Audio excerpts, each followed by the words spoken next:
The Nigerian interbank lending rates were unchanged at an average of 10.75%, but seen rising next week in anticipation of a cash withdrawal by the central bank for the cash reserves requirement debiting for October. So for more on the fixed income market, I'm joined by Bankole Udisanya, who's the fixed income trader at UBA. Bankole, thank you so much for making the time to join us today. As you mentioned in that intro, we have seen that these lending rates have remained flat this week. What was the reason behind this? Come again, please. All right, not a problem. The banking rates or the lending rates have remained flat this week. What would you say was the reason behind this?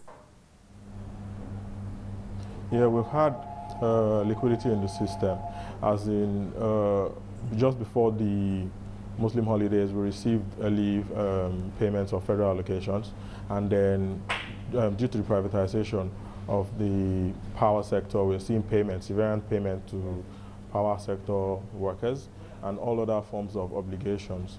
The NMPC has been held to account in the last 1 or 2 months by government, states, local governments, and other parastatals who want early payment. So we are seeing that impact the system seriously. As we speak, as at opening of market today, the system was liquid to the tune of over 500 billion, and that's a lot of money. Expecting further maturities of treasury bills next week, Thursday.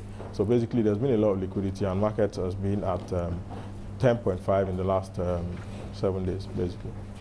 Now, in terms of the interbank lending rates, can we expect this to continue in terms of the trend remaining flat at 10.75, or are you in line with the other analysts saying that we could see them rising? Okay, I expect this to continue until Wednesday next week. That's on the 6th, when cash reserve figures will be posted into the system. We're expecting a debit, as a lot of funds had come in the last 1 month. That's the cycle. So on the 5th, the books will be closed, and on the 6th, there will be impacting of the system. And that's going to be on a Wednesday. The amount that will be debited, of course, we do not have, because payments are still coming in even as of today. And these payments will still come in on Monday and Tuesday. When the amount impact the system, we expect that a little bit of tightening will be experienced, and you see more takers in the market, driving interbank rates on the money market marginally up. I'm looking at about 12% if the amounts are not too huge, basically. Right. Let's talk about the bullishness of the bond markets that you've seen, but the yields we've seen drop down marginally. They've come down to about 12.35. This from 12.85. Why is that?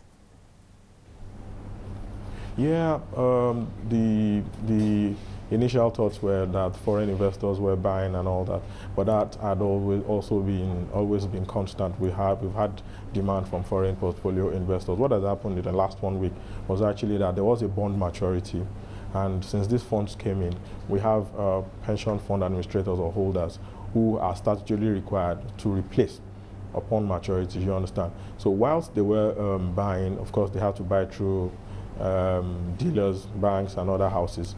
A lot of counterparties and dealers took long positions, because what we've seen today, is that people sold out for profit taking. Those who don't want to bust their limit. This is going into another month.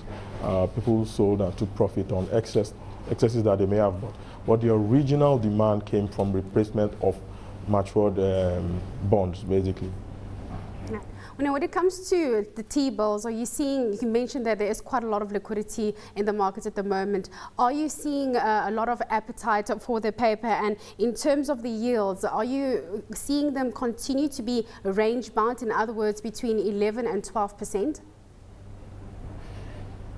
Yeah, if we review what has happened in the T-bills market in the last 1 week, you will see that most counterparty of houses or banks are rather waiting on OMO. Open market operation bills are bills issued specially by CBN to mop up liquidity. They come at around 12%. And there was a time where the secondary market got to as low as 11.2, 11.3. These are not as attractive as the OMO bills I've just described. So what we saw was that people sold down on some of their secondary market bills at a profit or at same rate to invest more in automobiles, because you check the disparity between the yields of automobiles and those in the secondary market. So for some maturities, we had about 80 basis point or 100 basis point difference, and so we've seen a swap or a switch, basically. So we've seen that rates have been stable on the T-bill side, or some yields actually went up, contrary to what was going on the bonds market, basically. Let's shift our focus now to the local unit. We've seen some strength coming through from the Naira. What have been some of the factors that have influenced this? Yeah, what is going on is that the Naira is strengthening on the backdrop of the policy of change of the Dutch auction system. Initially, it used to be wholesale. Now it's more regulated, and a lot of details are being required. In the past few weeks, initially there were concerns when CBN rate was devalued, and on the interbank we were seeing strength of the Naira. So the rates were converging. CBN rate got to 156.05 from about 155.80 levels, and the interbank dropped to as low as 158.50 from over 160. So, but what we've seen, yes, since Wednesday, was that the rate, even at the CBN, then strengthened, showing strength to the Naira at the interbank and at the CBN market. If you look at the reserve also, we've seen marginal growth on the reserve. So all of these point to strengthening of the Naira. A lot of undocumented purchase or demand are finding their way to the black market. That's the parallel market, where the yield, the rate continues to be high, and the disparity is still huge between interbank, CBN rate, and the parallel market. My parallel market is at 166 level, whilst at the CBN we're seeing 155.8 levels. Well, we'll certainly keep a close eye on that local unit. Thank you so much for that insight. That was Bankole Udwisanya, who's the fixed income trader at UBA.